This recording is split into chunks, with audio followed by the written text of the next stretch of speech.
Februari 12 mwaka wa 2017, kundi la marafiki kadhaa walikutana katika mgahawa mmoja ulioko katika nchi ya Malaysia, mji wa Kuala Lumpur.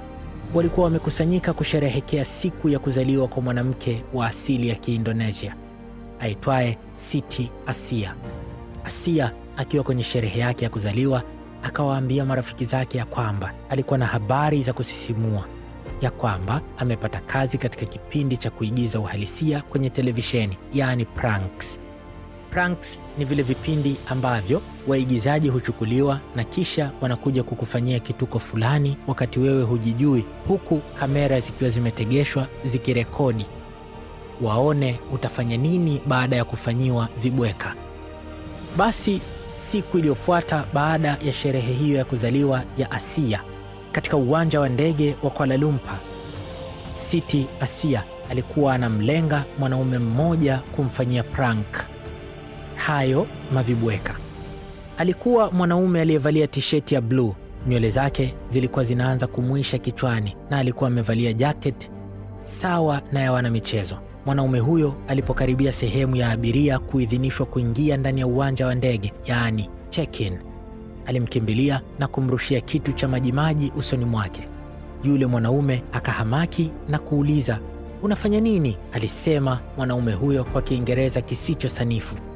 Asia akajibu, "Samahani," kisha akakimbia. Mwanaume huyo mnene kiasi aliyekuwa amefanyiwa kituko hiko na Asia alianza kujihisi kuumwa. Uso wake ulikumbwa na muwasho na akaanza kupata shida ya kupumua. Dakika chache baadaye akajilaza katika kiti na hapo alipolala akapoteza fahamu.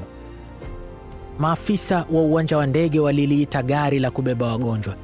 Gari hilo likaendeshwa mbio kuzitafuta hospitali. Mtu huyo aliyekuwa amemwagiwa maji na yule Asia, mapafu yake yakajawa maji na akafariki kwa kukosa hewa. Passport ya mwanaume huyo ilionyesha alikuwa ni mtoto wa balozi wa Korea Kaskazini na jina lake lilikuwa ni Kim Chul. Lakini ukweli ni kwamba marehemu alikuwa ni Kim Jong-nam, kaka wa kambo wa Kim Jong-un. Kim Jong-nam alikuwa ameuawa kwa sumu kali inayoathiri mfumo wa neva, sumu iitwayo VX. Tuhuma zikamwandama Kim Jong-un ya kwamba amemuua kaka yake huyo ili kulinda madaraka yake, ahakikishe yeye ndiye anarithi kiti cha utawala wa baba yao. Lakini Korea Kaskazini inakana kuhusika na nyama hizo za mauaji. Lakini linapoulizwa swali la lengo la mauaji hayo lilikuwa ni nini, ufafanuzi unaotoka husema kwamba baba yao, yaani Kim Jong-il, alikuwa na maisha tata ya kimapenzi. Alikuwa na wake wawili rasmi na wapenzi wengine zaidi ya watatu, yaani hawara, ambao walizaa nao watoto watano. Kim Jong-nam alikuwa ni mtoto kutoka kwa mpenzi wake wa kwanza, Song Hye-rim. Kim Jong-un alikuwa ni mwanawe mdogo wa kiume kutoka kwa mpenzi wake wa pili aitwaye Ko Yong-hui, mwigizaji wa zamani wa Japan. Baba yao na kina Kim Jong-un aliweka siri kuhusu wapenzi wake na watoto wao. Waliishi kwenye majumba ya kifahari katika namna ya kujificha, mara nyingi bila hata ya hao ndugu kufahamiana. Ingawa walikuwa ni watoto wa baba mmoja, Kim Jong-nam na Kim Jong-un hawakuwahi kukutana hata mara moja.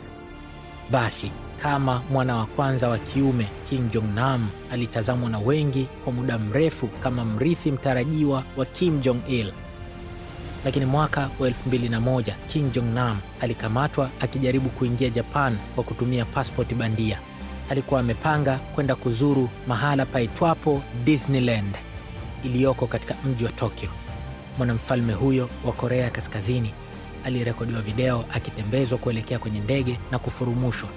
Kwa baba yake hilo likawa ni pigo la aibu mno na isingewezekana hata siku moja kumsamehe. Akamtoa maana kabisa. Hapo ikafanya aache hata kumfikiria katika kuurithi utawala wake. Kim Jong-nam akaondolewa kutoka kwenye warithi watarajiwa na kufukuzwa uhamishoni aende akaishi China. Hivyo ndivyo inavyodaiwa kuhusu asili ya madaraka ya Kim Jong-un.